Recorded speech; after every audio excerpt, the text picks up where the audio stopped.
राजस्थान में तीसरे मोर्चे को 2023 का पहला मोर्चा बनाने का दावा कर रहे हनुमान जी की आस भी अब सचिन पायलट पर ही टिकी है। हनुमान चाहे हनुमानगढ़ में हो, बीकानेर में हो, सीकर में हो या फिर चित्तौड़गढ़ में हुंकार भर रहे हो, उनके दिल की इच्छा जुबान पर आ ही जाती है। हनुमान जी की भी चाहत यही है कि हवा में उड़ रहा पायलट का विमान आरएलपी के रनवे पर ही लैंड करे। पायलट पार्टी बना के आते हैं तो जवान उनके साथ भी है, गुर्जर समाज उनके साथ है, तो निश्चित रूप से बहुत बड़ी मजबूत स्थिति हमारी हो जाती है। और अगर कांग्रेस में रह गया ना पता ही नहीं लगेगा। पार्टी बना ले, हमसे गठबंधन कर ले तो राजस्थान में बहुत बड़ा बदलाव होगा। पार्टी मैंने आपको क्या बताया, पार्टी बनाने में बहुत जोर आता है। पार्टी बना के किसी ने लड़ाई लड़ी तो नागौर के सांसद ने किसान जवानों के संघर्ष आशीर्वाद से पार्टी बनाई और पार्टी चलाई बना के उस पार्टी को मान्यता दे रहा है। लोग पार्टी बना लेते हैं लेकिन वोट अगर नहीं आता तो उनका चिन्ह चला जाता है। वो बनाए तो अच्छी बात है, अगर वो नहीं भी बनाते हैं हम तो लड़ाई लड़ेंगे राजस्थान में। 2018 में जब से हनुमान बेनीवाल ने अपनी पार्टी बनाई है तब से राजस्थान में होने वाले हर उपचुनाव में बेनीवाल अपना परचम लहराते रहे हैं। कांग्रेस और बीजेपी की सीधी टक्कर में हनुमान जी की एंट्री हमेशा बीजेपी को भारी पड़ती रही है। बीजेपी शायद उपचुनाव में दूसरे नंबर पर आ भी जाती, लेकिन हनुमान की ताकत उसे धकेल कर तीसरे पायदान तक पहुंचा देती है। शायद यही वजह है कि कांग्रेस के साथ ही अब बेनीवाल भी बीजेपी के लिए बड़ा सिरदर्द बन चुके हैं।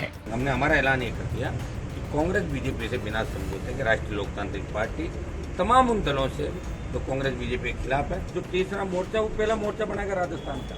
जवान बदलाव चाहता है और जवान इस बार राष्ट्रीय लोकतांत्रिक पार्टी को अपनी पार्टी के रूप में देख रहा है। कोई व्यक्ति है जो लड़ रहा है इसी स्टेट में। साल 2013 के विधानसभा चुनाव में नागौर की 10 विधानसभाओं में से 10 में से 9 सीटों पर बीजेपी ने जीत हासिल की थी, लेकिन 2018 में बेनीवाल की पार्टी के दमखम के आगे बीजेपी टिक न सकी। 2018 के विधानसभा चुनाव में नागौर की 10 सीटों में से बीजेपी महज 2 सीटों तक ही सिमट गई। वहीं आरएलपी को 2 और कांग्रेस के खाते में 6 सीटें आईं। कुछ दिन पहले ही बेनीवाल के गढ़ में घुसकर महारानी ने ऐलान किया था कि 2023 में नागौर की 10 सीटों पर बीजेपी ही कब्जा करेगी।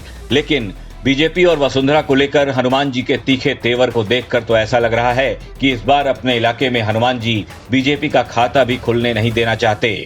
तब बुलाना जब आप लोग ने तय कर लिया है कि अपनी घर की है, क्योंकि न डरते हैं न हटते हैं और छाती के ऊपर पैर रखकर आएंगे तो यह बदलाव लाकर ही छोड़ेंगे।